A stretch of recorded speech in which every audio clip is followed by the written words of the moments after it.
Hey guys, and welcome back to Budget Power Garage. We are going to go over my phase one part of my gold Jeep that I built probably about 3 years ago. This was pretty much a junkyard build. I purchased the vehicle from my uncle. He used to drive it back and forth to work. It was his daily driver. He ended up getting T-boned in it. So I ended up buying it off of him for $200. And basically, we're getting to the build part. The rocker panel, we ended up taking out, cutting it out. Used a farm jack to basically straighten everything back out.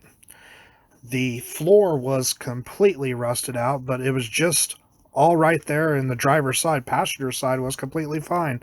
I don't have pictures of fixing the floor, but we did that.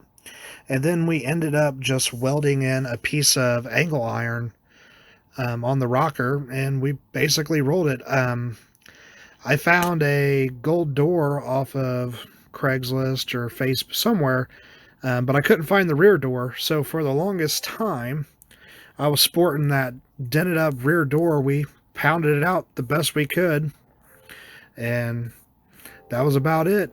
Started daily driving the vehicle, and then we stopped and started putting the rear lift in. The rear lift consisted of a ZR2 Chevy S10 leaf pack, as you can see in the picture. I didn't use the bottom spring because it was a heavy-duty load spring. I used the top leaf spring off the Jeep, and the rest was the ZR2. I never used any shackle on this, just the leaf springs alone, and it basically gave me 5.5 inches of lift.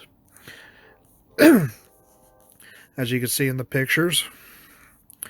And then we did the front.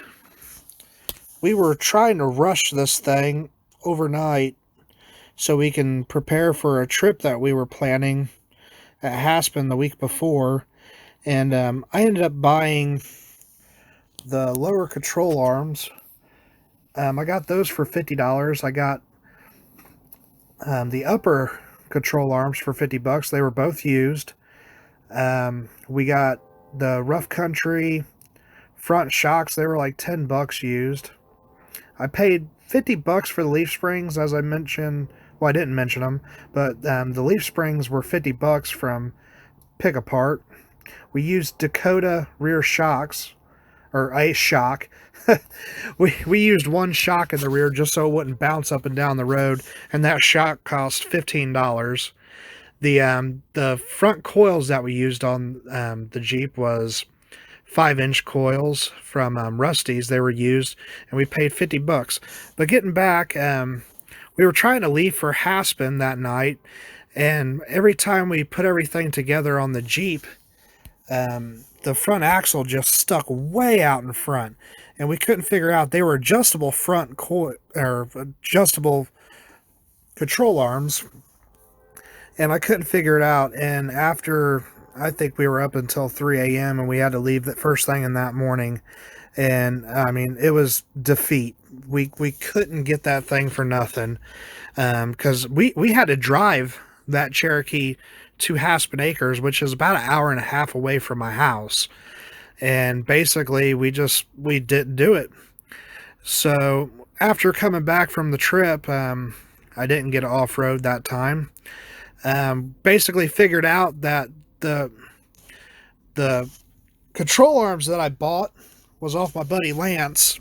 He had them on the rear of his ZJ. They're the same control arms, but they're the adjustable control arms. So basically, you had to adjust them, and they're longer in the rear. So after we figured that out, we got the instructions, and we figured out how to adjust these used control arms. Were rusted as all get out. Had to soak them in WD-40 just to turn them. Had to get the torch out. Finally, we got everything set up, and we got the front lift kit on. I wish I would have had pictures of the build, but I don't. But I do have this picture of when it was done. And first thing you can see is there's no flex at all. Fender flares had to go. So basically, took the fender flares off and started driving it for a couple days, and then finally we got to go out on our trip.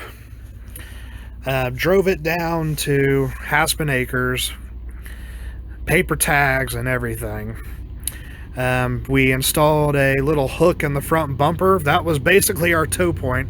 If we got stuck, there's the tow point in the front. That's all we had. In the rear, we didn't even have anything in the rear. Jeep did awesome. The rear flexed awesome. The front flexed awesome. I had a great time out.